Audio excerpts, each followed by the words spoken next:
बच्चे हम लोग पिछले क्लास में हम लोग पढ़ाए थे आपको कि व्याकरण क्या होता है।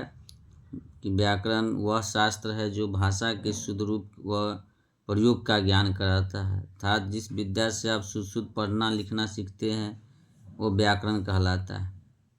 तो आज हम लोग व्याकरण के प्रकार के बारे में पढ़ेंगे कि व्याकरण के कितने प्रकार है। वर्ण विचार है पढ़े थे, शब्द विचार और वाक्य विचार पढ़ाए थे। तो आज हम लोग वर्ण विचार के बारे में पढ़ेंगे कि वर्ण विचार क्या है। वर्ण विचार सबसे पहला बात है वर्ण विचार।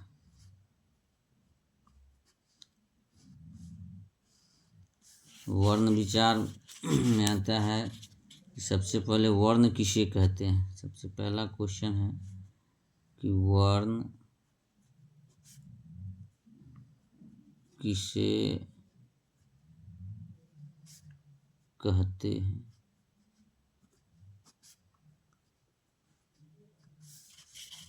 वर्ण भाषा की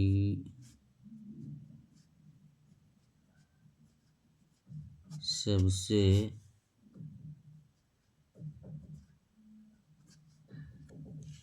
छोटी इकाई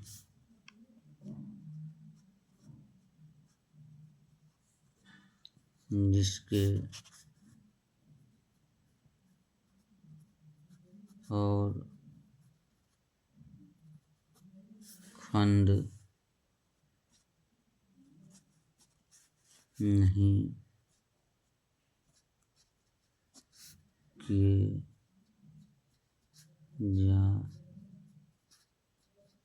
किए जा सकते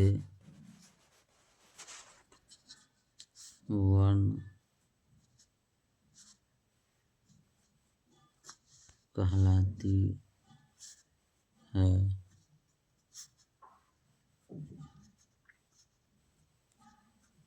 जैसे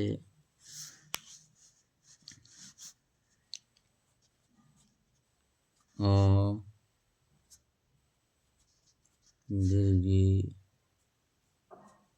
क, ग, च, न, व आदि।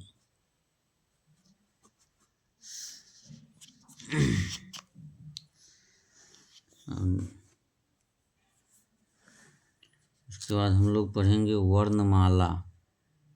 सबसे पहले बता दें तो वर्ण विचार में कि वर्ण किसे कहते हैं। भाषा की सबसे छोटी इकाई जिसके और खंड नहीं किए जा सकते वर्ण कहलाती है। जैसे अ, दीर्घी, क, ग, च, न, व आदि। यानी सबसे छोटी ध्वनि के लिखित रूप वर्ण कहलाता है। ध्वनि और वर्ण के अंतर को इस प्रकार समझा जा सकता है जैसे अंग्रेजी के इंच और हिंदी के इंच में ध्वनिगत भेद नहीं है, क्योंकि दोनों भाषाओं में एक ही तरह की ध्वनियाँ हैं, लेकिन लिखने में दोनों की ध्वनियों के चिन्ह एक दूसरे से भिन्न होता है। इस प्रकार इसमें ध्वनि भेद तो नहीं है पर वर्ण भेद अवश्य है। ध्वनि बोलने और सुनने में आती है, लेकिन वर्ण लिखने, पढ़ने और देखने में आता है। प्रत्येक वर्ण को लिखने के लिए एक निश्चित चिन्ह होता है, जिन चिन्हों को हम लिपि चिन्ह भी कहते हैं। अब हम लोग वर्णमाला के बारे में पढ़ेंगे कि वर्णमाला क्या है। जैसा कि बच्चे आपको पता होगा कि वर्णमाला का मतलब क्या होता है। जिस तरीके से हम लोग एक माला पहनते हैं और माला क्या होता है, एक क्रम में सजा होता है, ठीक उसी तरीके से वर्ण भी एक क्रम में सजा होता है। उसी को हम वर्णमाला कहते हैं। यानी वर्ण प्लस माला, तो हम क्या लिखेंगे,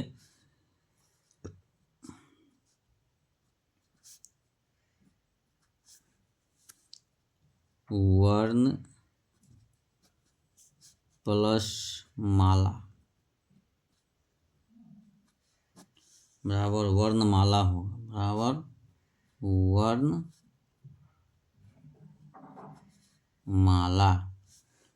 इसकी डिफिनीशन है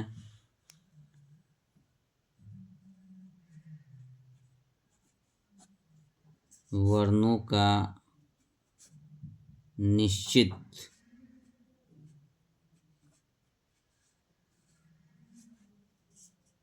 व क्रमबद्ध समूह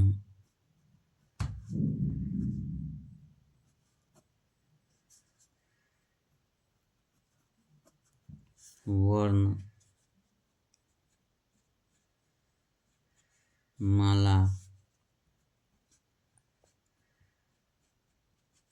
कहलाता है।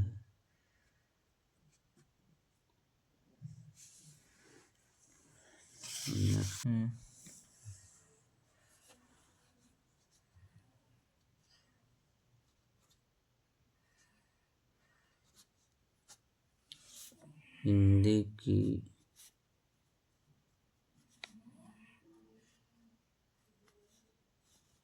वर्णमाला से स्वर हुआ, स्वर की संख्या 11 है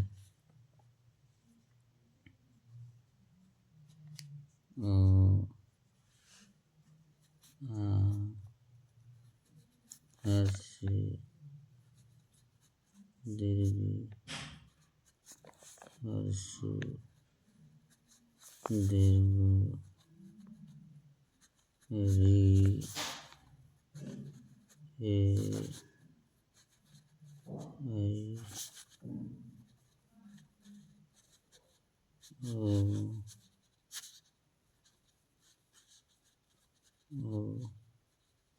ओ प्रकार से स्वर 11 है टोटल। इसके बाद अयो गवाह होता है।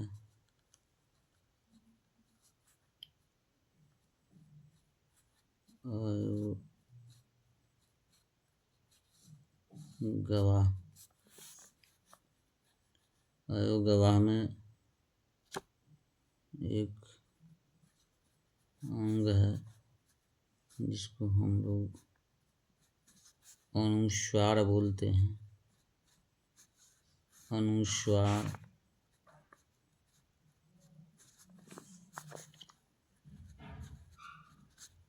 है जिसको विसर्ग बोलते हैं।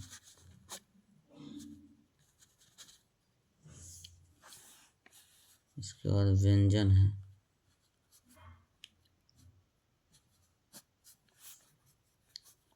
व्यंजन में आपको जैसे क, ख, ग, घ, अंग, क वर्ग बोलते हैं। प्रत्येक वर्ग के क वर्ण, इसके बाद च, छ, ज, झ, य, इसको च वर्ग बोलते हैं। ट, ठ, ड, ढ, न, जिसको ट वर्ग बोलते हैं।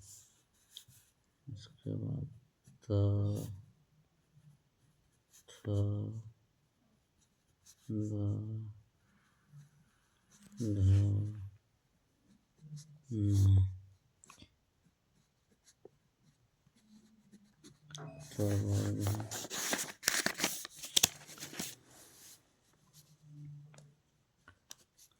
प, फ, ब, भ, म, जिसको हम लोग प वर्ग कहते हैं। इसके बाद आता है ज, र, ल, व, ये सब अंतस्थ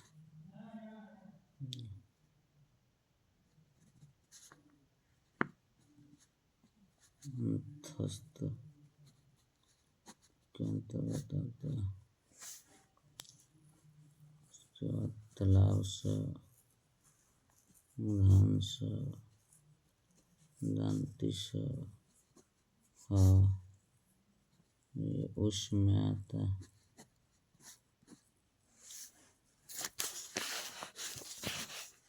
उसके बाद है आपको र है, ढ, ये उत्क्षिप्त व्यंजन है। उत्क्षिप्त।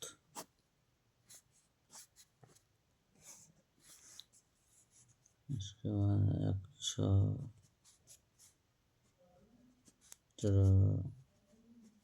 ज्ञ,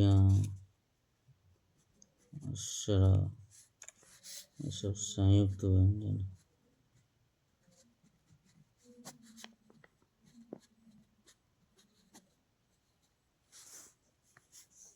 इसके बाद अंग्रेजी के अक्षर में अ,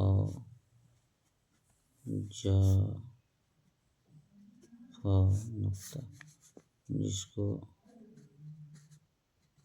आगत ध्वनियाँ बोलते हैं।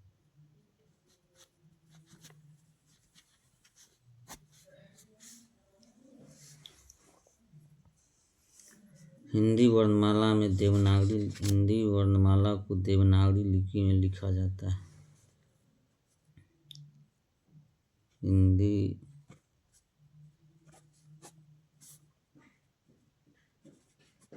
वर्णमाला को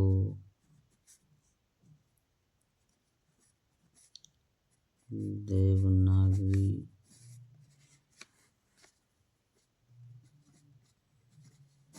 लिपि में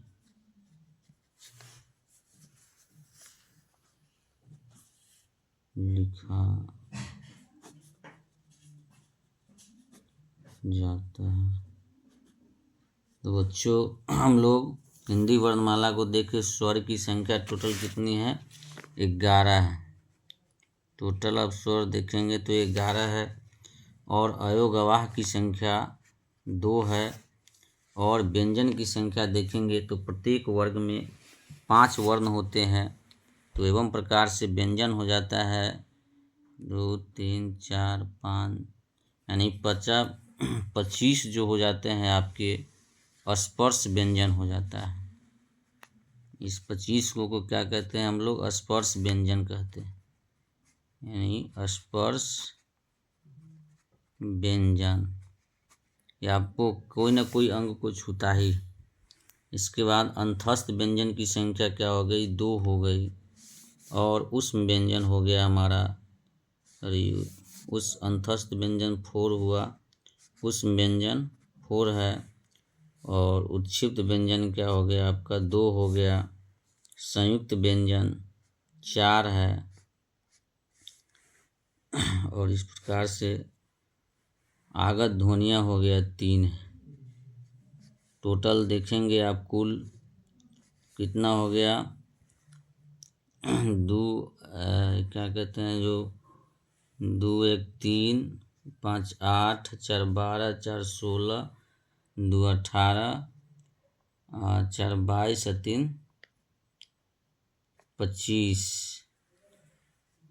2 1 3 2 5, यानी 55 वर्ण होते हैं हमारे टोटल। तो आज यहीं तक हम लोग रखते हैं। नेक्स्ट वीडियो में अब फिर मिलेंगे। तब तक के लिए धन्यवाद।